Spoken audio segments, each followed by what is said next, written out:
Acclame encore notre Seigneur. Oui, Seigneur. Nous prenons la parole. Je suis dans Éphésiens chapitre 2. Je lirai donc à partir du verset 19. Éphésiens chapitre 2, verset 19.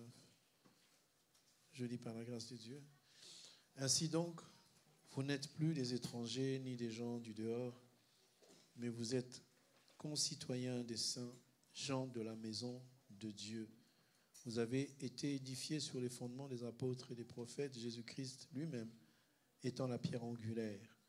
Verset 21, en lui, tout l'édifice bien coordonné s'élève pour être un temple saint dans le Seigneur. En lui, vous êtes aussi édifiés pour être une habitation de Dieu en esprit. Amen. Nous pouvons nous asseoir et que Dieu vous bénisse. Que Dieu vous bénisse encore. Soyez bénis. Donc nous sommes en train de parler du Saint-Esprit. J'ai lu ce texte parce que le dernier verset 22 nous dit, le verset 20 nous dit, nous avons été édifiés sur les fondements. On comprend que dans les fondements, il y a la loi et la grâce, donc les prophètes et les apôtres. Et Jésus-Christ étant la pierre angulaire, c'est le socle de notre foi, la parole puissante qui vient du Seigneur Jésus-Christ.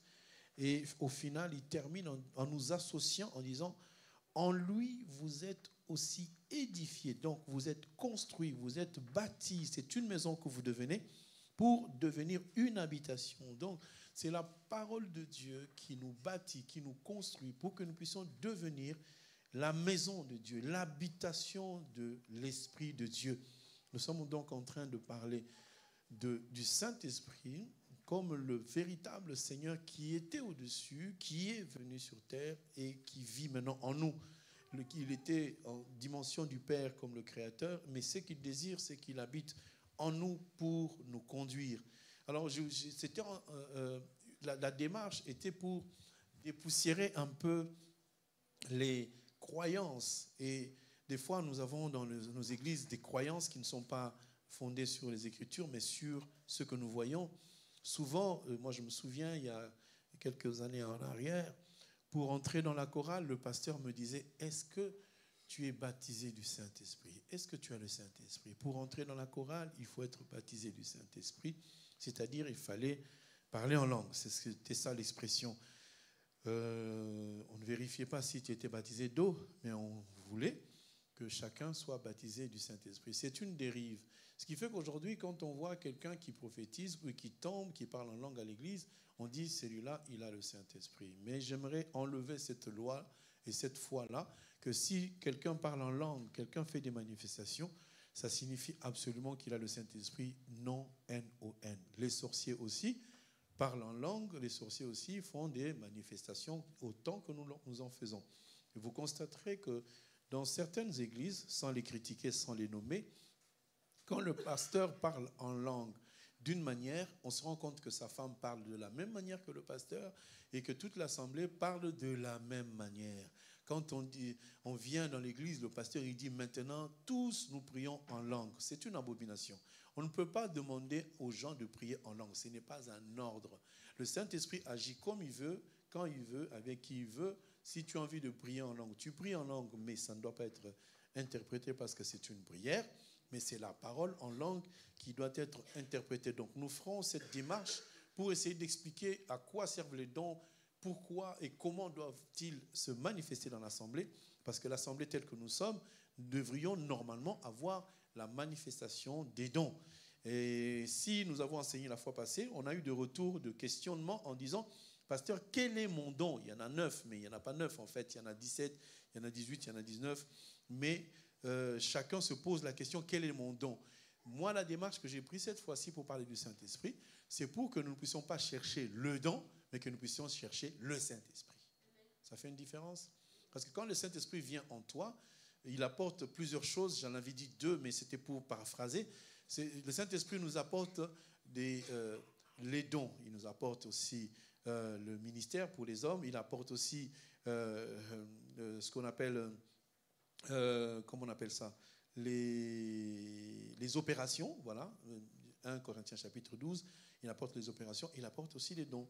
Donc j'ai dit ministère, opération, dons et fruits de l'esprit. On va beaucoup insister sur le Saint-Esprit, son rôle, son importance, plutôt qu'étudier que les dons. On va les étudier si Dieu permet, mais on voudrait vraiment montrer quelle est l'importance du Saint-Esprit. Et là, vendredi, on a commencé par expliquer quels sont les rôles. Il y en a plusieurs, j'en ai cité 6.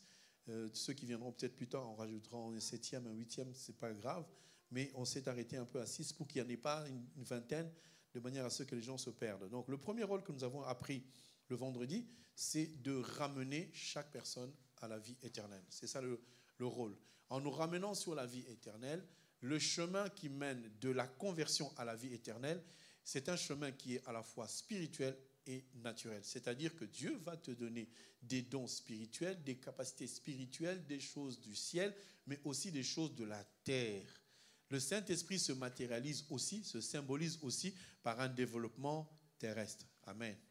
C'est-à-dire quand tu deviens riche, ce n'est pas contre la parole, c'est d'ailleurs ça qui permet de témoigner aussi que tu es un enfant de Dieu. Pourquoi? Parce que Dieu marche avec nous avec 2 dimensions. La première dimension, c'est la dimension du ciel, de l'esprit, et c'est cette dimension que Dieu prend et se nourrit. C'est cette dimension qui nourrit aussi nos frères et sœurs. Mais Dieu ne reste pas seulement en esprit, Dieu vient aussi dans la chair, pour que ceux qui ne connaissent pas Dieu puissent aussi envier ceux qui connaissent Dieu pour chercher à devenir comme eux. Je vois souvent des gens qui font l'opération inverse. Tu regardes un païen avec une belle voiture Tesla qui vient de sortir, qui ne voit pas grand-chose, et tu dis, il a réussi, il a percé.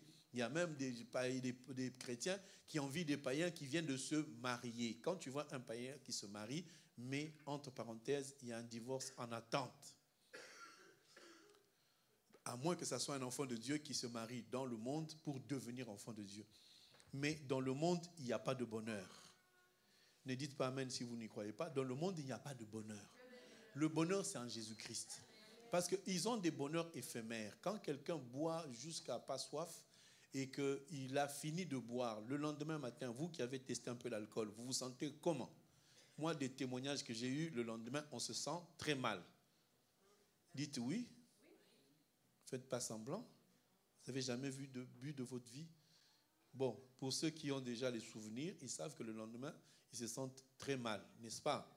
Voilà. À quoi ça t'a servi de dépenser 300 € la veille, de finir les bouteilles, de détruire les whisky, et le lendemain, tu te sens plus mal qu'avant. Même des fois, les gens se retrouvent à l'hôpital. Alors que nous, quand on fait des veillées de prière, on se retrouve dans le bonheur du Seigneur.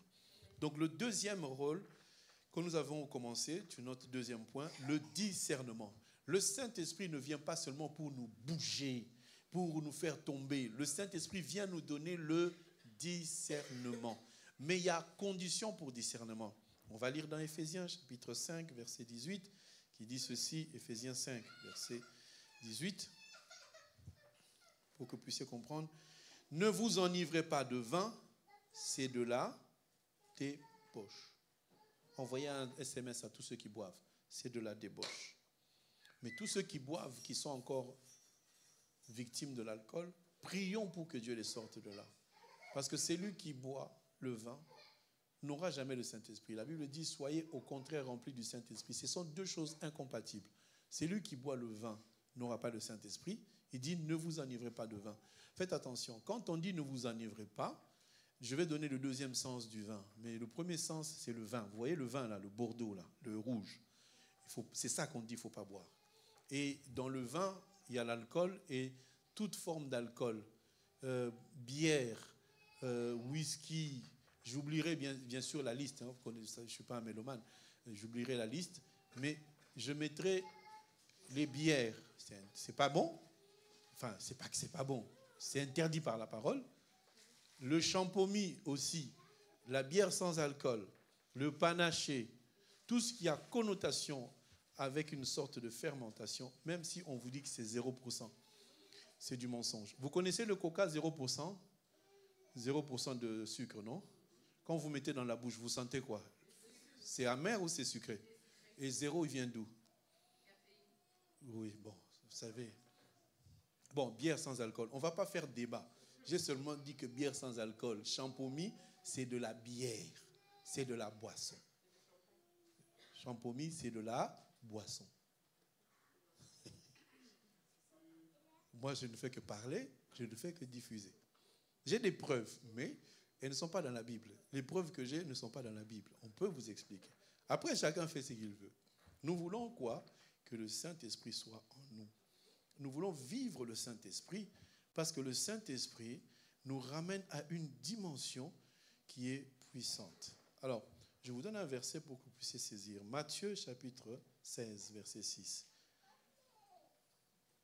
Je le prends juste pour que nous puissions voir la démarche. Le vin est aussi considéré comme étant du levain.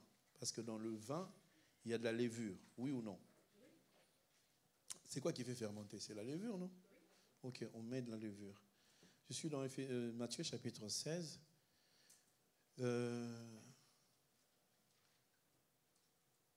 Verset 1er dit, les pharisiens et les sadducéens abordèrent Jésus pour l'éprouver et lui demandèrent de lui faire voir un signe venant du ciel. Ce n'est pas notre sujet, je parle des sadducéens et des pharisiens. La différence des pharisiens et des sadducéens, les sadducéens ne croyaient pas à la résurrection, ne croyaient pas qu'après la mort il y a résurrection. Les pharisiens croyaient, mais la vie éternelle, c'était une histoire assez compliquée pour les deux. Maintenant, le verset 6 nous dit, Jésus dit, gardez-vous avec soin du levain des pharisiens et des sadducéens. Les disciples raisonnèrent en eux-mêmes en disant, c'est parce que nous n'avons pas pris de pain. Jésus, l'ayant connu, dit, pourquoi raisonnez-vous en vous-même, gens de peu de foi, sur ce que vous n'avez pas pris de pain? Donc, je vous passe un peu le détail pour qu'on aille vite.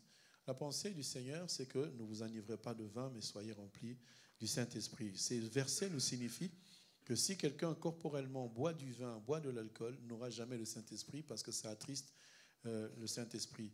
Je pourrais prendre le chemin des voies ésotériques pour vous expliquer ce que le vin fait dans l'homme. Ce sont des voies mystiques. Quand quelqu'un entre dans la sorcellerie ou quand quelqu'un va chercher des fétiches, on lui demande de boire du vin, de boire du whisky pour entrer dans un état second. Et c'est dans cet état qu'on peut faire un voyage astral aussi. Donc, comprenez que je ne veux pas vraiment rester là. Je n'ai pas envie de convaincre quelqu'un. La Bible dit que si quelqu'un veut boire, qu'il fasse quoi? Qu'il continue à boire. Donc, mais je vous enseigne pour que chacun de vous sache que l'alcool, ce n'est pas une bonne chose.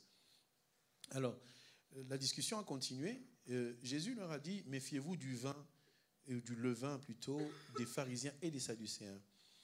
Ils n'ont pas compris, ils ont cru que parce qu'ils n'avaient pas apporté du pain, c'est pour cela que Jésus leur a parlé du levain. Mais Jésus, au final, leur dit, au verset 12, alors ils comprirent que ce n'était pas du levain, du pain qu'il avait dit de se garder, mais de l'enseignement des pharisiens et des sadducéens. Nous comprenons donc que le vin a deux connotations. La connotation physique, c'est le vin que vous prenez, c'est la pierre, la boisson que vous prenez, mais le vin spirituel, c'est l'enseignement. La Bible nous recommande de ne pas nous enivrer du vin, de ne pas nous enivrer d'autres enseignements qui sont là pour vous donner la joie. Vous savez, il y a des enseignements qui donnent la joie. Vous allez sur Internet, vous êtes servi. C'est comme un supermarché.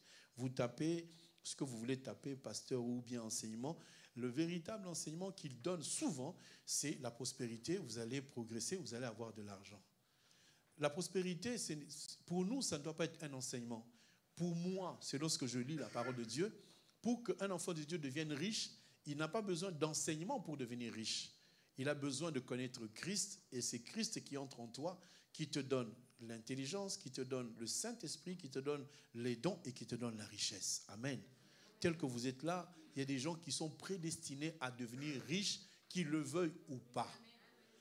Tel que tu es là, tu dois savoir que Dieu a écrit avant ta naissance que toi, tu deviendras riche, tu vas vivre le bonheur plus que tes parents, tu vas avoir des maisons, tu vas avoir des véhicules et tes enfants iront dans des grandes écoles. Il faut que chacun intègre ça dans son cœur.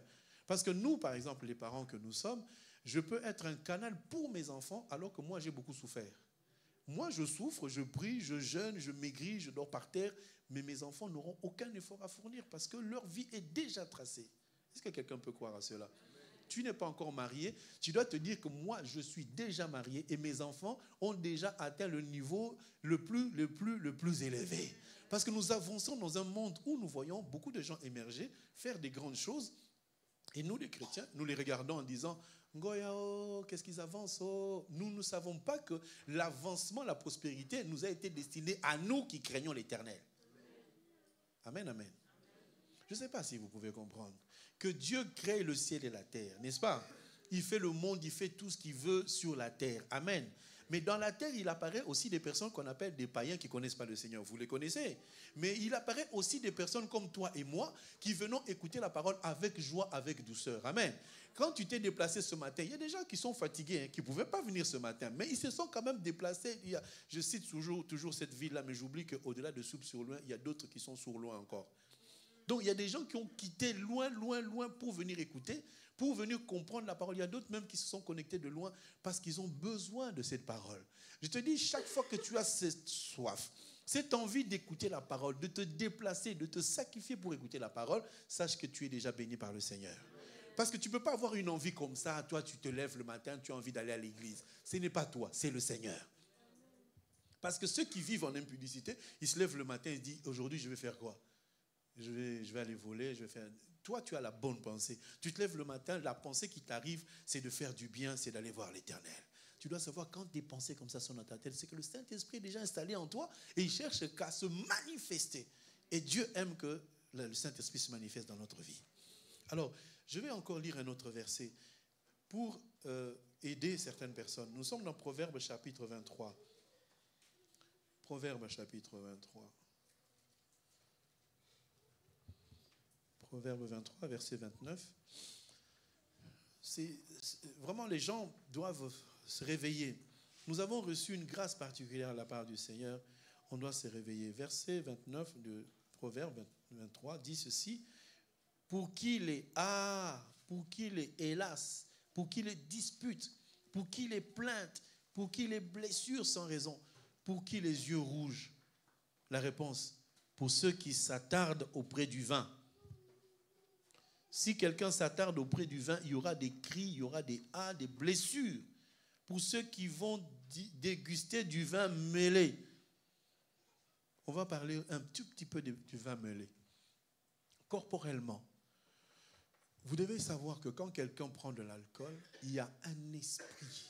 Enfin, il y en a deux. Le premier esprit, c'est l'esprit d'impudicité qui rentre en toi. Tu commences à avoir envie, si tu es une femme, de chercher un homme. Tu auras envie de chercher une femme si tu es un homme. Cette envie-là ne vient pas de toi, mais vient de l'alcool. Et deuxième chose, c'est que tu auras des blessures. Moi, j'ai constaté à l'époque, nous, on avait des bars dans le quartier. Il y avait toujours des bagarres qui se faisaient dans le quartier. Tout le temps des bagarres. Quoi, c'est dans le bar. Il est allé boire une bière et il a commencé à regarder la femme d'autrui. Et le propriétaire de la femme s'est fâché. Ils se sont mis à se battre. Donc, vous voyez que le vin, l'alcool, peut mettre des blessures sur les gens. J'essaie d'imaginer une famille dont le père buvait. Quand il rentrait à la maison, il était complètement dans les vapes, qui distinguait plus son fils de sa fille. Il frappait, il faisait n'importe quoi. Et les enfants étaient complètement blessés. La femme était irrécupérable. Il y a beaucoup de gens qui ont détruit leur famille à cause de la boisson. Il y a des excuses. Vous savez qu'il y a un esprit aussi qu'on peut jeter sur quelqu'un dans la sorcellerie pour qu'il devienne soulard. C'est des choses qu'il faut se prémunir parce que si tu es enfant de Dieu, si tu marches avec le Seigneur et qu'un jour tu goûtes aussi à cela, eh bien, tu vas ouvrir une porte. C'est pour cela que tout à l'heure j'ai parlé du champomis et du bière sans alcool. Le diable, il est malin. Il va vous faire quelque chose qui est semblable mais qui n'est pas. Vous vous dites, ouais, c'est pas grave, c'est pas agressif. On disait vendredi que le diable s'attaque souvent aux enfants parce que les enfants absorbent tout ce qu'on leur dit, ils gardent tout ce qu'on leur donne. Un enfant, tu peux lui donner un bonbon sans origine, il va prendre, il va mettre dans la bouche, du moment que c'est sucré, il va manger. Mais un adulte, quand tu lui donnes un bonbon, un seul. Tu es là, on te donne un bonbon par quelqu'un, bon, tu le vois. De temps en temps, il te tient, tiens, tu vas manger. Vraiment, il faut être sorcier pour manger. Non. Bon, on se connaît peut-être pas. Ici à l'église, ça va. Quelqu'un à la gare comme ça vous tient, tu vas manger. Vous imaginez que moi, même au supermarché, les dégustations, je n'y touche pas. Pourtant, c'est une dégustation. Hein. La dame, là, elle veut te faire goûter du pâté de foie. Des fois, je me dis, c'est du pâté de chien. J'ai peur. Si tu en arrives au point d'avoir cette envie, sache que c'est le diable qui commence à entrer dans ta vie. Quand tu commences à avoir l'envie de dire, oui, mais je vais goûter un peu à l'alcool, commencer, c'est que c'est une mauvaise chose. Quand est-ce que nous, les enfants de Dieu, nous avons le droit de boire du vin? Nous avons le droit, non? À la Sainte Seine. Quand il y a la Sainte Seine, nous avons le droit. Parce que là, le vin, il est sanctifié dans le but de nous donner la puissance et l'autorité. Donc, je parlais du vin mêlé parce que le vin mêlé, c'est un vin qui est mélangé. Et je disais que le vin est un enseignement. Il y a beaucoup d'enseignements qui sont mélangés avec les enseignements du monde des ténèbres. Il faut faire très attention. Il y a un enseignement qui, peut circuler sur l'invocation des anges. Vous avez déjà entendu parler de ça? Il y a des gens qui brillent en disant « J'invoque les anges, que les anges descendent, que les anges viennent participer à notre culte, que les anges... » Voilà. Ce sont des enseignements mêlés, c'est du vin qui est mêlé. Je prie les enfants de Dieu de ne pas, j'allais dire ne pas écouter d'autres enseignements, mais d'avoir l'intelligence. Le Saint-Esprit, quand Dieu nous le donne, il nous le donne par rapport à l'enseignement. J'ai lu Éphésiens chapitre 2, verset 20, qui dit ceci, que nous devenons, verset 22, nous devenons l'édifice, la maison. Mais avant d'être une maison, nous avons été édifiés. Ça veut dire que nous recevons un enseignement pur, sans mélange. C'est sur base de cet enseignement que le Saint-Esprit vient entrer et se reposer. L'Esprit de Dieu ne peut se mouvoir qu'au-dessus des eaux. N'est-ce pas? Et l'Esprit de Dieu vit au travers de la parole qu'il a reçue. Parce que quand on dit que quelqu'un reçoit un don, il doit exercer le don selon l'analogie de la foi. Ça signifie l'analogie de la parole de Dieu. On ne peut pas donner un autre enseignement que ce que nous avons reçu de la part du Seigneur. Alors la question que je veux vous poser, c'est que entre le Saint-Esprit et la parole, qui obéit à l'autre? Vous avez l'idée? Saint-Esprit obéit à la parole. D'accord. C'est que la parole de Dieu dit, le Saint-Esprit doit obéir. Mais c'est que le Saint-Esprit dit, la parole ne suit pas. Mais qui a créé la parole? Oui, au commencement était la parole. Mais la parole est sortie de qui? Du Saint-Esprit. C'est poussé par le Saint-Esprit que les hommes ont parlé. Donc l'écriture existe. L'écriture dit ceci. Vous imposerez les mains aux malades et les malades seront guéris. Maintenant, quand nous on prie en fonction de la parole et le Saint-Esprit agit, n'est-ce pas? Mais le Saint-Esprit peut vouloir maintenant, au lieu d'imposer la main à quelqu'un, qu'on puisse simplement déclarer « Sois guéri, lève-toi ». N'est-ce pas? Tout comme le Saint-Esprit peut dire « Prends de l'eau, déverse de l'eau sur lui et il sera guéri ». Donc le Saint-Esprit peut faire des choses qui sont en analogie de la parole, mais qui ne sont pas réellement écrites. Parce que le Saint-Esprit, c'est le vent. La parole de Dieu a été écrite par le Saint-Esprit, et le Saint-Esprit vient pour confirmer la parole, mais le Saint-Esprit peut faire des choses au-delà de la parole. Il y a une femme qui s'est dit que moi, pour ma guérison, elle va venir, elle vient tenir la chair. Est-ce que c'est écrit? Non. Mais poussée par le Saint-Esprit, elle dit, moi, si je touche les vêtements du pasteur n'ont rien du tout. Si je viens me coucher là et je dis, Seigneur, guéris-moi, la personne sera guérie parce que le Saint-Esprit l'a inspirée. Si toi, tu viens, tu dors comme elle, tu pries, tu n'auras rien. Parce que le Saint-Esprit a cette capacité. Donc, le Saint-Esprit, c'est la parole, c'est le Saint-Esprit, mais le Saint-Esprit est un vent. Parce que le Saint-Esprit, c'est lui qui agit en nous. Donc, le Saint-Esprit peut t'inspirer, lève-toi, va à tel endroit, achète telle chose, fais telle chose. C'est le Saint-Esprit qui te pousse et ça sera fait selon la pensée que Dieu te donne. Amen, amen. Mais le Saint-Esprit ne peut pas te dire, va dans une boîte de nuit, prends la bière, bois et tu seras guéri. Ça, c'est impossible. Le Saint-Esprit ne fera que ce qui est écrit. J'aimerais vous dire que le Saint-Esprit a cette capacité d'amener quelqu'un, d'amener le pasteur, d'amener l'homme de Dieu, ou même toi-même, dans une autre dimension. Tu vois que ton fils est en train de mourir, il est en train de tomber. Au lieu de pleurer, le Saint-Esprit peut te dire, impose-lui les mains, ou bien verse-lui un seau d'eau comme ça, simplement comme ça, tu ne sais pas pourquoi. Un jour, le petit Manu qui aimait bien manger les pommes, je lui ai donné un morceau, je n'ai pas calculé, j'ai pris un morceau un peu plus grand. Il a avalé, l'enfant ne respirait plus. Je ne sais pas ce qui s'est passé. J'ai tapé dans son dos. Je ne sais pas qui m'a dit de taper. J'ai tapé dans son dos sans le savoir. Boum! Et le morceau est sorti. Je me suis mis à trembler. Je dis, mais cet enfant allait mourir. Le temps d'appeler les pompiers. Vous savez que les pompiers sont très lents. Le temps qu'ils te décrochent, qu'ils te demandent ton nom. Tu me demandes mon nom, mais l'enfant ne respire pas. Tu me demandes mon identité, mais il y a quelqu'un qui ne va pas bien. Donc, à l'instant, là, je n'avais pas besoin de pompiers. J'avais juste, je ne sais pas qu'est-ce que... J'ai jamais fait les gestes humanitaires, de secours. Je ne sais pas pourquoi, je ne sais pas comment. Et plus tard, j'apprendrai. Je suis allé me renseigner. On a dit, oui, quand un enfant s'étouffe, il faut taper dans le dos. C'est ça, hein? Je n'étais pas au courant. Le Saint-Esprit a juste pris ma main. J'ai tapé, mais tellement fort, j'ai cru qu'il allait mourir. Boum! Et c'est sorti. Qu'est-ce qui m'a dit ça? Le Saint-Esprit. Moi, je n'attribue pas ça à un réflexe naturel. J'attribue ça au Saint-Esprit. Ça arrive, ça peut t'arriver, frère, ma soeur. Ça peut arriver la nuit comme ça, il y a un problème, tu ne respires pas. Qu'est-ce que tu dois faire? Saint-Esprit, je fais quoi maintenant? Le Saint-Esprit, on en a besoin. Le discernement est une bonne chose. Je vous passerai les détails où Dieu disait aux sacrificateurs de ne pas prendre du vin quand ils entraient dans le lieu saint des saints, parce que dans le lieu saint des saints, tu dois distinguer ce qui est de Dieu, ce qui n'est pas de Dieu. Quand quelqu'un s'adonne au vin ou à d'autres enseignements, si tu commences à mélanger, un coup tu écoutes à Villeneuve, un coup tu vas sur Internet.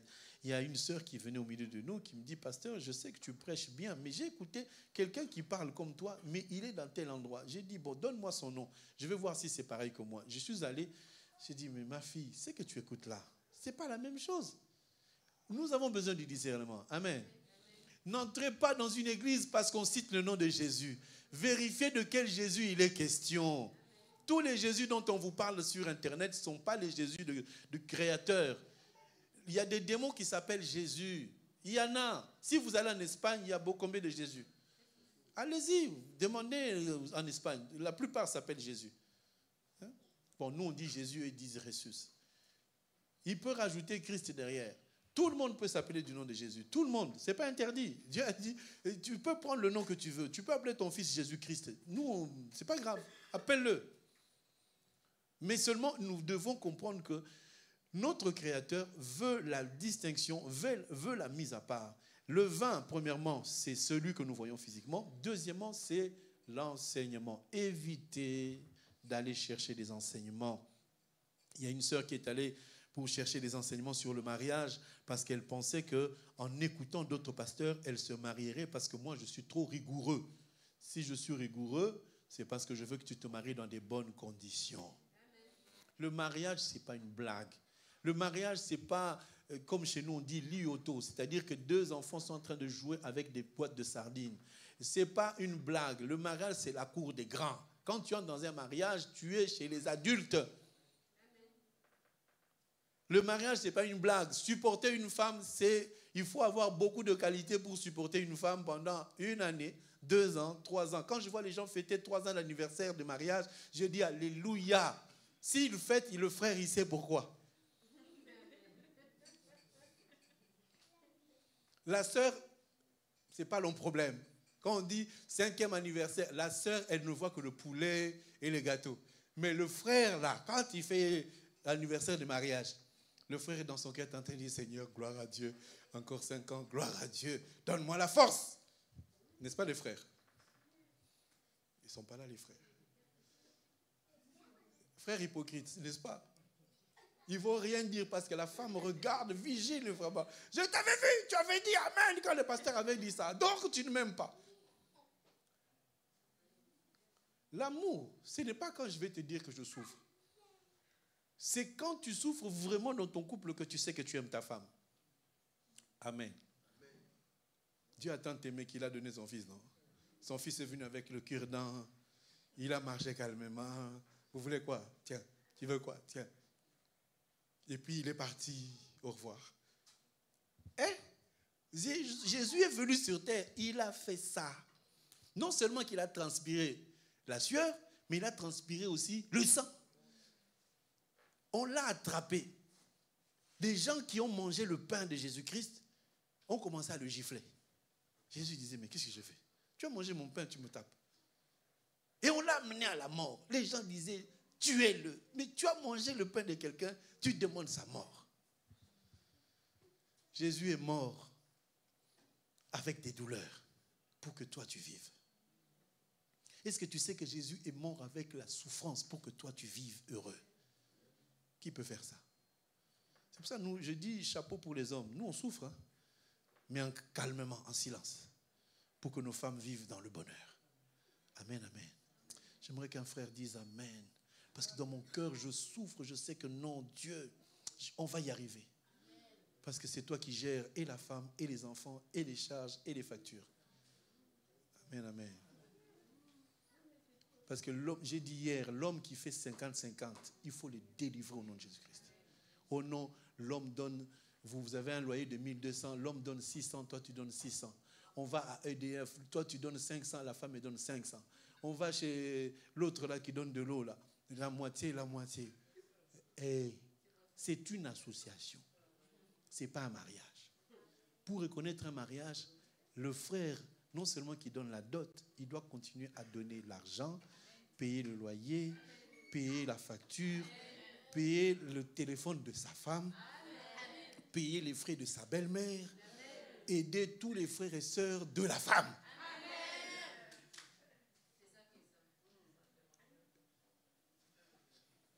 Amen, amen. Vous savez, les frères qui disent non à ça, les frères qui refusent ce que je suis en train de dire, vous allez finir pauvres. Parce que si tu dis amen, Dieu va te donner l'argent.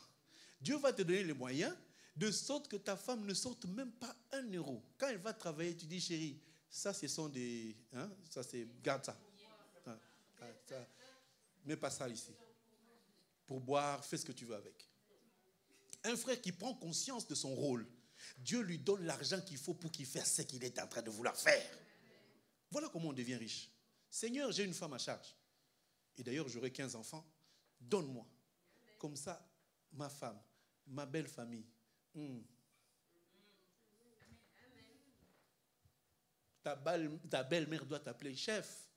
J'ai un voyage à Dubaï. Tu dis quoi? C'est combien? Tu fais un virement de ta belle-mère, 20 000. Allez, maman, va voir Dubaï. Il y a peu de gens qui ont la foi. Je parle du Saint-Esprit. Le Saint-Esprit peut nous accompagner dans des diverses choses. Quand tu as fait cela dans ta belle famille, sache qu'elle ira dire à toute la famille de te respecter et à toute la famille de venir dans ton église. Il y a des gens qui sont venus dans cette église parce que tu as fait un geste. Il y a des gens qui viendront dans cette église parce que tu feras un geste. Amen. J'aimerais mélanger les deux rôles, mais le troisième rôle, c'est de rendre possible ce qui est impossible. Quand tu vis avec le Saint-Esprit, il y a des choses qui étaient impossibles qui deviennent possibles. Le Saint-Esprit, ce n'est pas simplement pour tomber par terre ou pour aller, parler en langue. Le Saint-Esprit doit rendre capable ce qui était incapable. Le Saint-Esprit doit rendre possible ce qui était impossible.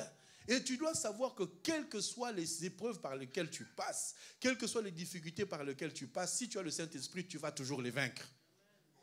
Est-ce que je peux le répéter? Si tu as le Saint-Esprit, quelles que soient les preuves auxquelles tu es soumis, la Bible dit quoi? Réjouissez-vous. Revenons à ce verset. Regardez. Ce qui est impossible. Je suis dans Jacques chapitre 1er. J'aime bien ce verset. Chapitre 1er, verset 2. Mes frères, regardez comme un sujet de joie complète les diverses épreuves auxquelles vous pouvez être exposés. Ce sont des épreuves, oui ou non? Les épreuves sont physiques, n'est-ce pas?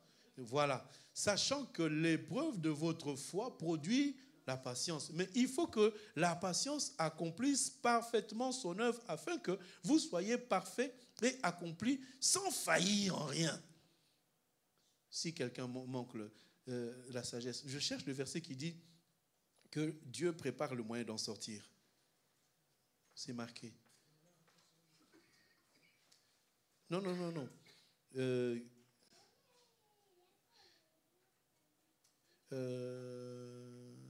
à chaque épreuve, Dieu prévoit. Verset 12. Hein. Heureux l'homme qui supporte la patience, la tentation, car après avoir été éprouvé, il recevra la couronne de la vie. Non, ce n'est pas ça. Dieu permet que l'épreuve dure un temps et Dieu permet toujours le moyen d'en sortir. C'est écrit. Dieu permet toujours le moyen de sortir. Quand on est dans une épreuve, Dieu permet toujours de sortir de l'épreuve. C'est écrit quelque part. Aucune tentation ne vous est survenue qui n'ait été humaine. Et Dieu qui est fidèle ne permettra pas que vous soyez tentés au-delà des forces, mais avec la tentation, il préparera aussi le moyen d'en sortir afin que vous puissiez la supporter. Donc ce verset, note-le, 1 Corinthiens chapitre 10, verset 13. Note-le, chaque épreuve, Dieu permet le moyen de s'en sortir. Parce que l'épreuve vient produire chez toi une expérience, une capacité, une foi, et non pas un abattement. Si Dieu prévoit une épreuve, glorifie Dieu parce que l'épreuve te permet de pouvoir attester que Dieu est vivant et Dieu va trouver le moyen que tu sortes de l'épreuve. L'épreuve ne durera pas longtemps. Amen. Quand tu as le Saint-Esprit, tu dois savoir que Dieu prépare, pendant que tu entres dans un tourment à la maison, pendant que toi et ta femme vous commencez à vous prendre la tête, sache que Dieu a déjà prévu le moyen d'en sortir. Quand tu es à l'école et que tu échoues, il y a des gens qui ont échoué, ils cherchent l'alternance. Cette histoire de l'alternance, elle me prend un peu la tête en Europe. L'alternance. Puis finalement, tu ne trouves pas. Il reste 1 jour et demi pour que tu aies l'alternance ou bien tu es fichu dehors. Dieu est capable de te donner à la dernière seconde l'alternance ou le stage que tu cherches. Amen, amen. Donc, le Saint-Esprit, lorsqu'il vient en nous, il vient pour nous guider. Il vient pour nous donner le discernement, mais il vient aussi rendre possible ce qui était impossible dans notre vie. Amen. Chacun doit s'imprégner de cette foi, que le Saint-Esprit n'est pas quelque chose qu'on te donne comme ça. Ah tiens, débrouille-toi. Quand tu reçois le Saint-Esprit, tu as Dieu en toi. Tu n'es plus seul. Lorsque tu marches, tu ne réfléchis plus seul. Chaque chose que tu es en train de vouloir faire, tu associes Dieu et tu as toujours la réussite. Parce que Dieu ne peut pas te donner son esprit pour que tu échoues. Parce que l'Esprit de Dieu n'échoue jamais. L'Esprit de Dieu n'échoue jamais. L'Esprit de Dieu n'échoue jamais. Frère, quand le monde des ténèbres vient te visiter, le Saint-Esprit te dit qu'en ce moment, il y a des choses qui se passent dans ta vie. Je ne sais pas si ça vous est déjà arrivé. Tu arrives quelque part, tu vois quelqu'un, tu sens que cette personne a un esprit, tu sens qu'il y a quelque chose qui ne va pas. Tu sens que l'environnement dans lequel tu es, ce n'est pas un bon environnement. Parce que le Saint-Esprit te signale que dans cet endroit où tu es, ce n'est pas bon pour toi. Il y a des gens qui marchent comme ça, comme tout le monde. Tu marches comme dans la rue, sans indication, même à la gare. Des fois, quand j'entre dans la gare avec tout le monde, tu sens comme s'il y a quelque chose qui se passe. Tu sens comme s'il y a quelqu'un qui est là. Amen, amen. J'aimerais que le Saint-Esprit t'accompagne chaque jour. J'aimerais que le Saint-Esprit soit avec toi tous les jours. Ce n'est pas un instrument, c'est Dieu en toi. Un jour, j'étais dans un magasin, j'ai vu quelqu'un qui passait. Le Saint-Esprit me dit, cet homme va mourir aujourd'hui. J'ai entendu, j'ai vu, tu regardes la personne. Ce n'est pas son attitude, mais le Saint-Esprit me dit, cet homme va mourir aujourd'hui. Je l'ai senti, je dis, cet homme, mais quand tu l'abordes, monsieur, bon. Nous rencontrons souvent des gens qui sont déjà morts dans la rue comme ça. Tu peux rencontrer quelqu'un qui est mort. Si tu fais une erreur, il t'énerve, tu le tapes, c'est toi qui le tues. Mais il est déjà mort. Mais ce que je prie chaque jour, c'est que je rencontre ces genres de personnes. Quand je lui poserai la question, s'il me dit oui, que je dise à Dieu, cet homme ne mourra pas. Tu peux sauver quelqu'un qui voulait mourir. Est-ce que tu le sais? Tu sais que des fois, quand tu te réveilles la nuit, le Saint-Esprit te réveille pour prier parce qu'il y a quelqu'un qu'on est en train d'amener à la sorcellerie pour le manger. Juste ta prière peut empêcher cette personne de mourir. Amen. Moi, je disais même, je connais des gens dans ma famille qui sont dans la sorcellerie. Mais je prie pour qu'ils ne meurent pas. Pour qu'ils restent en vie. Non pas pour qu'ils continuent à ensorceler, qu'ils restent en vie. Pour que la prochaine fois qu'ils vont venir m'ensorceler, qu'ils se cassent les dents. J'ai dit ça vendredi, les gens m'ont dit je suis devenu sadique. Non! frère. Oh, Dieu a dit, gardez silence. Attention avec votre silence. Là. Attention. Gardez silence quand Dieu veut révéler sa gloire. Mais toi, essaye d'imaginer, je te prends pour ma soeur. Tu prends la sorcellerie pour donner à mon enfant. Tu veux que je t'appelle ma soeur? Tu veux que je t'appelle mon frère? Moi, des fois, j'ai prié en disant, Seigneur, le sorcier qui veut ensorceler quelqu'un là, si tu peux prendre un gourdin, vous connaissez le gourdin? Marteau. Taper sur ses dents. Donc, on tape marteau sur les dents du sorcier. Il avale ses dents. Puisque là-bas, il mange la viande des gens. Comme il mange la viande des gens, que Dieu frappe ses dents là. Vous avez déjà vu quelqu'un qui n'a pas de dents qui mange la viande? Ça passe pas. Il y a qu'on lit à l'issous.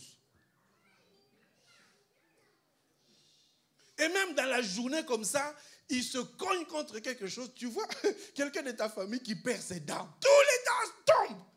Qu'est-ce qui t'arrive? Oh, j'ai perdu mes dents. Qu'est-ce que tu as fait? Oh, c'est rien, c'est une maladie. Tu es allé ensorceler quelqu'un. Mais il faut le dire, comment tu sauras le sorcier? Comment tu vas savoir? Quand tu as le Saint-Esprit, déclare. Seigneur, c'est lui qui a ensorcelé ma fille aujourd'hui la nuit là. Frappe ses dents. Donc demain, je dois voir quelqu'un qui n'a plus de dents. On m'appelle du pays. Allô? Il envoie l'argent parce qu'ici, là, ton oncle là, il s'est cogné, il a perdu toutes les dents. Amen. Le Saint-Esprit, il a la capacité de te révéler.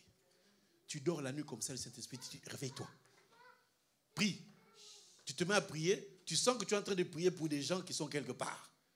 Tu invoques le nom de l'Éternel. Le lendemain matin, on t'apprend que non, il y a un tel, la maison a brûlé. Parce que tu as déclaré. Amen, amen. Le Saint-Esprit n'est pas sadique. Mais en tout cas, les sorciers, ce n'est pas mes amis. Je ne vais pas dire, Seigneur, tu vois ces sorciers-là, prends pitié de lui. Quelle pitié? Il veut me faire du mal, je l'attaque. Amen. Comme ça, il saura qu'ici, attention, danger. L'épreuve. Je vais vous donner un exemple de l'épreuve. Quand nous avons le Saint-Esprit, vous vous souvenez que le peuple d'Israël, lorsqu'il est venu devant la mer Rouge, c'était quelque chose d'impossible. N'est-ce pas? Ils étaient devant la mer Rouge. Dieu leur a dit, vous allez aller de l'autre côté. C'est le chemin. Il fallait passer par là. Qu'est-ce qu'il a dit à Moïse? Élève ton bâton. Ça s'est ouvert. J'aimerais te dire, quand tu as le Saint-Esprit, Dieu va ouvrir des chemins là où c'était fermé. Dieu va faire en sorte que là où c'est impossible, toi tu passes et ça devient possible. Là où les médecins ont dit ta maladie, là on ne sait pas quoi trouver. Mais parce que toi tu as le Saint-Esprit, Dieu va trouver le chemin là où tu vas passer. J'aimerais que tu le crois.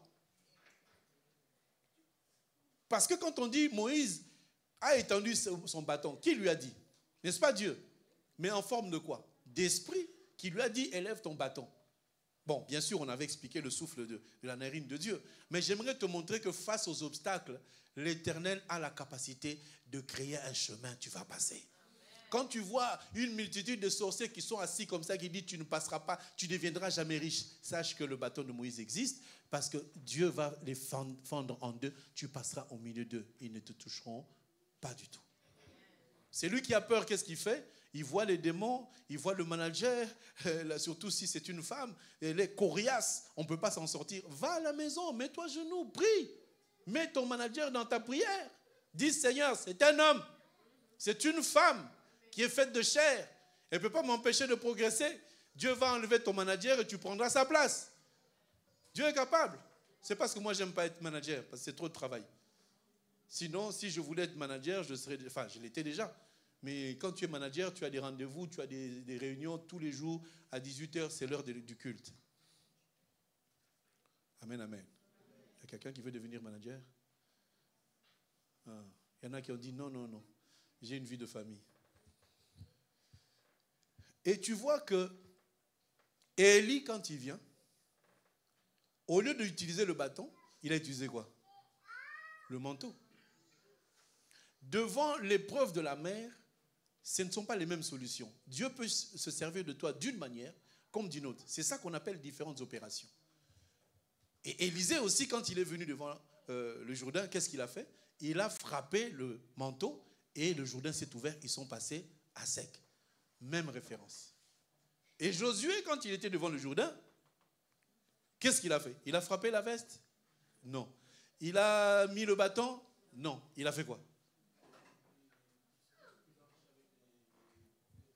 Les pieds des sacrificateurs. Quand les sacrificateurs ont marché dans l'eau, la mer s'est séparée. Multiples opérations du Seigneur. Amen, amen. Mais quand le Seigneur Jésus-Christ est venu, est-ce qu'il a utilisé le bâton? Est-ce qu'il a utilisé la veste?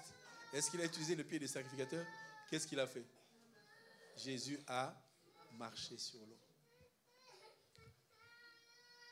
J'aimerais aujourd'hui dire que le Saint-Esprit nous donne cette capacité. Là, maintenant, vous voyez Jésus comme... Parce que quand Jésus a marché sur l'eau, qu'est-ce qu'ils ont dit?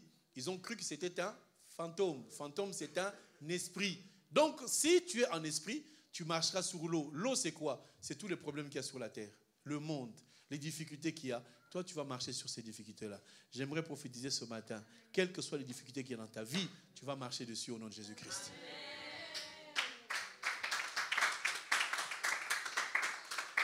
Amen, amen. Si tu reçois le Saint-Esprit, tu vas marcher sur tous les sorciers, sur tous les démons. Bien aimé, je me souviens, à l'époque, les sorciers faisaient ce qu'ils voulaient de moi. Quand ils venaient la nuit, ils partaient, ils me poursuivaient, ils me tapaient, ils partaient. Tu te lèves le matin, tu es en colère, mais pourquoi on m'a tapé? Les sorciers faisaient des choses, je perdais beaucoup. Je suis même allé à l'école, j'ai perdu la mémoire pendant une année. Mon intelligence a disparu. Pourquoi? Parce que mes parents, tout le monde disait Freddy est un garçon très intelligent. Tellement ils ont vanté mon intelligence, tout le monde savait dans cette maison, Freddy c'est le plus intelligent. J'étais premier de ma classe, depuis le CP jusqu'à arriver en 5e. J'arrive en 5e, tellement on a répandu la bonne nouvelle que j'étais très intelligent.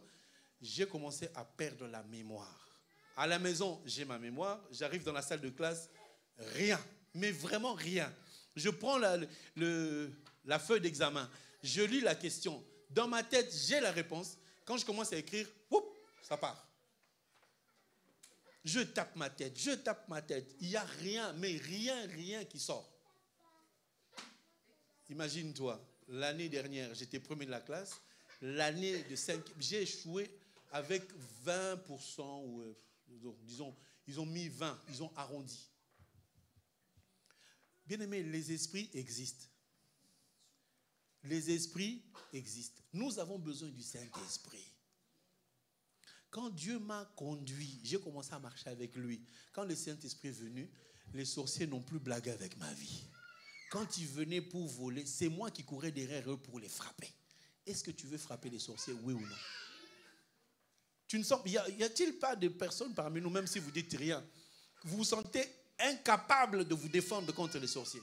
Vous vous sentez incapable, on est en train de vous prendre votre vie, mais vous n'avez aucun effort, vous n'avez aucun moyen de vous défendre. Il faut que le Saint-Esprit vienne vous défendre. Amen. Le Saint-Esprit, c'est quelque chose de très important.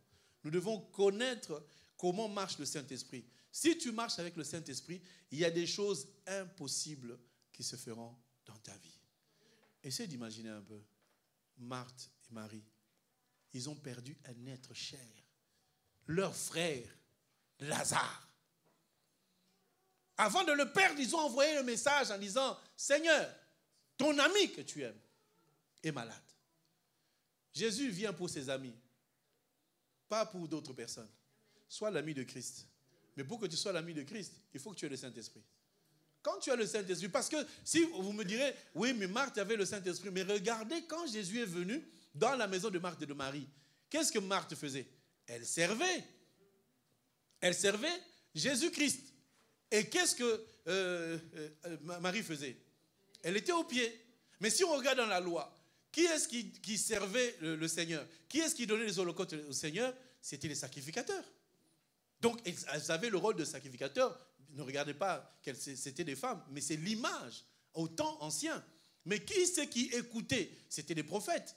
Donc on voit que Marie avait l'attitude de prophète et que Marthe avait l'attitude des sacrificateurs. Donc on comprend que ces deux personnes, c'est des personnes qui avaient le Saint-Esprit. Donc quand quelqu'un a le Saint-Esprit, il sert Dieu et il est à ses pieds. Et là tu deviens l'ami de Christ parce que non seulement tu le sers, mais aussi tu es à ses pieds. Amen. Amen, amen. Amen, amen. Oh. Vous servez l'Éternel, n'est-ce pas, non? Hein? Mais est-ce que vous lui apportez à manger? Suivez mon regard.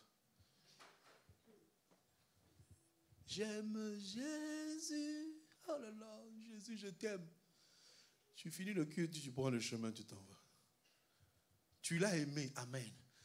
Tu es à ses pieds, tu respectes la parole. Mais il faut aussi être comme Marthe. Marthe, elle faisait quoi? Elle prenait l'offrande et elle donnait à Jésus. Pour que tu sois l'ami de Jésus, voici le panier. Amen. Amen. Pourquoi ça devient difficile chaque fois qu'on parle d'argent? Si tout le monde aime Jésus, tout le monde dit Amen, n'est-ce pas? Mais quand on dit être l'ami de quelqu'un, bon, supposons, nous sommes dans le monde, tu as ton ami, hein, ton ami intime, un proche, c'est que nous on dit à Kinshasa, pire mutunanga, pire. En français, ça ne sonne pas bien. En lingala, pire nanga. Bon, tu es mon pire à moi. Moi, ton pire, j'ai $10,000. Si je suis ton pire, on fait quoi? On fait quoi? Les pires sont là. Pire, Boza. Bon, maintenant tu es mon pire. On est ensemble. Tu as de l'argent, moi je suis pire, ton pire de toi. Hein? Maintenant toi tu as l'argent, moi je suis ton pire. On fait quoi? On fait quoi? Amen. Est-ce que vous pouvez acclamer le Seigneur? Est-ce que tu peux acclamer le Seigneur? Amen, amen. Tout celui qui a acclamé donc donnera la dîme du Seigneur. En tout cas, si moi j'ai un pire, hein, Motonanga, Motakati, l'homme de l'intérieur, si j'ai quelque chose, je partage. Jésus devient pire Nanga. Donc c'est Motakati. Il faut qu'on partage. N'est-ce pas? C'est ça qui a réveillé Lazare. C'est-à-dire que quand on a offert à Christ, quand on a été à ses pieds, Lazare n'était pas là. Mais quand Lazare est mort, ou quand Lazare était malade, on est allé dire à Jésus, ton ami, c'est lui que tu aimes. À quel moment il a commencé à l'aimer? Mais parce qu'il a aimé ses sœurs, même chair. Jésus s'est déplacé à cause de l'ami. Tu sais, si tu as un ami qui, pendant un moment où tu étais en galère, il a sorti 1 000 € comme ça, il t'a donné. Il a sorti 100 €, il t'a donné. Et tu apprends que cet ami qui te donnait est en galère. Tu vas dormir. Tu vas te souvenir de l'argent et moins de l'amitié. Tu vas dire, cet homme-là m'a aidé. Cet homme-là m'a soutenu. N'est-ce pas? Un bienfait, on ne l'oublie jamais. Une amitié peut se perdre. Mais quand il y aura un souci, tu diras, je me souviens, cet homme m'avait soutenu. Il faut que Jésus se souvienne de l'argent que tu lui as donné, des sacrifices que tu as fait pour lui, pour que le jour où tu auras des soucis, qu'il descende pour dire, tu es mon ami, je viens te ressusciter. Amen, amen.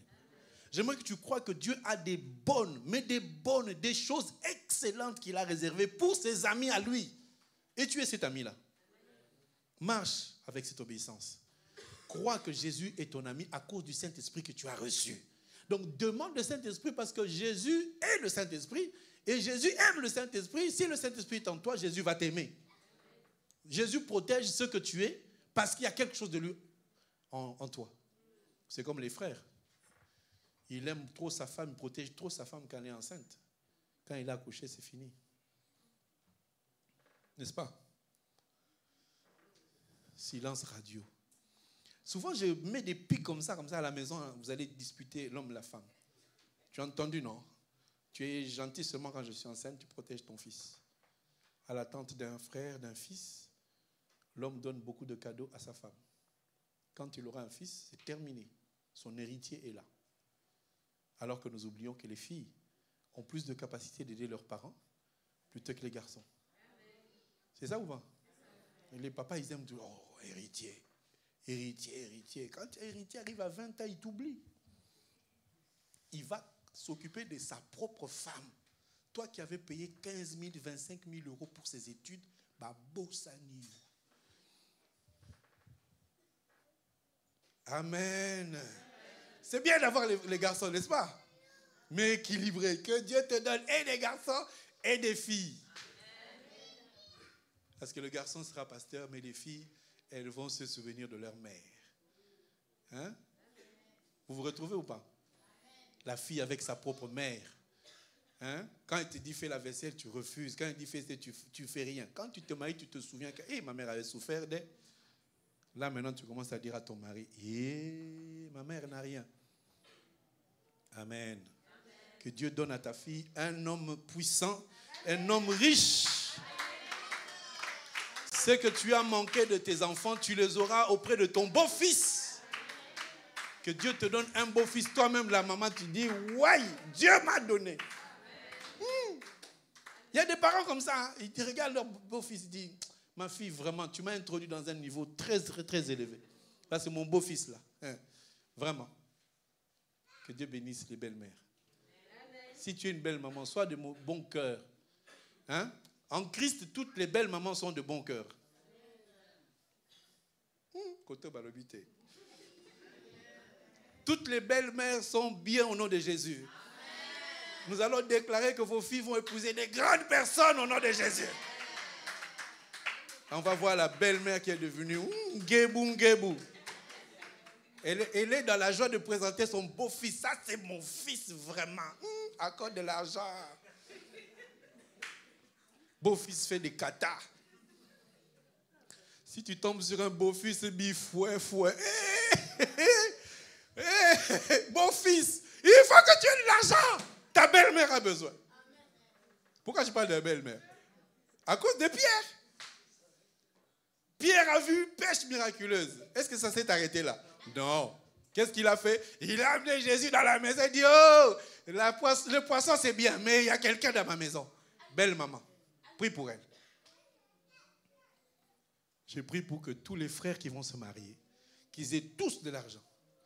Pour que les belles-mères soient souriantes. Si tu as une belle-mère congolaise, tu as un problème. Hein? Ils aiment l'argent.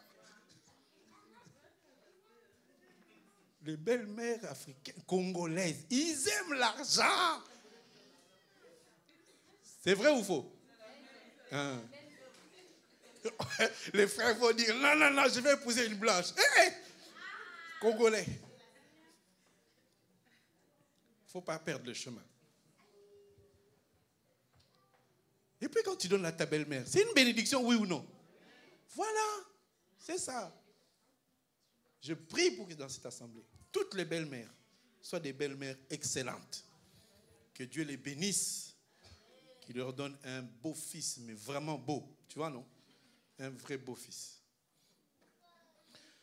Bien-aimé, la puissance de Dieu, je veux que ce message ne soit pas qu'un message, oui, bon, le Saint-Esprit. Que tu comprennes le Saint-Esprit qu'il est dans une grande, mais grande dimension qui nous amène non seulement la paix dont nous avons besoin, l'esprit dont nous avons besoin, les dons qui sont nécessaires pour symboliser la grandeur de Dieu, mais aussi le matériel qui va avec. On ne peut pas avoir qu'une voiture qui a un beau moteur. Les femmes ne vont pas accepter. Nous, les hommes, on accepte les beaux moteurs, mais il faut aussi que la carrosserie soit belle. C'est ce que Dieu fait. Dieu ne va pas embellir que ton esprit, mais il va aussi embellir ton extérieur. Dieu veut qu'on témoigne que voici les enfants de Villeneuve-Saint-Georges. On les reconnaît par quoi? Par la beauté, par le Saint-Esprit, mais aussi par la richesse.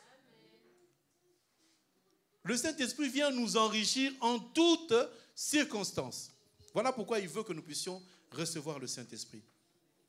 Alors, j'aimerais vraiment que nous puissions marcher dans ces voies, prier, avant qu'on puisse apprendre les dons, que chacun de vous puisse demander le Saint-Esprit, parce que le Saint-Esprit a un rôle important à jouer, a un rôle extraordinaire à jouer. Que tu puisses découvrir, faire une expérience avec le Seigneur au travers du Saint-Esprit. Marcher avec Dieu. Si tu as le Saint-Esprit, le mauvais cœur va te quitter. Amen, amen. J'allais m'arrêter là, mais ça me pousse encore à parler de... Vous savez, bon, je ne vais pas lire le verset. Vous savez qu'il y avait Jésus qui allait quelque part, il a vu le fou de Gadara. Que dit-on de ce fou-là? Il enlevait les vêtements. Il se déshabillait. Il jetait ses vêtements dehors. Pourquoi il jetait ses vêtements? Parce que l'esprit qui était en lui le poussait à poser des actes dignes de quelqu'un qui appartient à autre esprit qu'à l'esprit de Dieu. Comme ça, je dis aux sœurs, si tu as cet esprit de nudité dans toi, tu vas voir que tu auras toujours tendance à porter des choses pour exposer ce qui est intime à toi. C'est un mauvais esprit. Le Saint-Esprit ne peut pas cohabiter.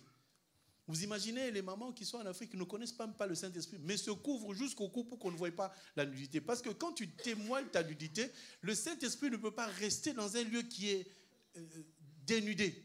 Vous vous souvenez que quand Adam a péché, qu'est-ce qui s'est passé? Il est devenu nu. Qu'est-ce que Dieu a fait de lui? Il a chassé du jardin parce qu'il était devenu nu. Donc si nous prenons du vin, si nous devenons nus, Dieu nous chasse de sa présence, nous n'aurons pas le Saint-Esprit. Donc le Saint-Esprit, il vient spirituellement, mais il a besoin aussi d'être dans un corps qui vit la spiritualité.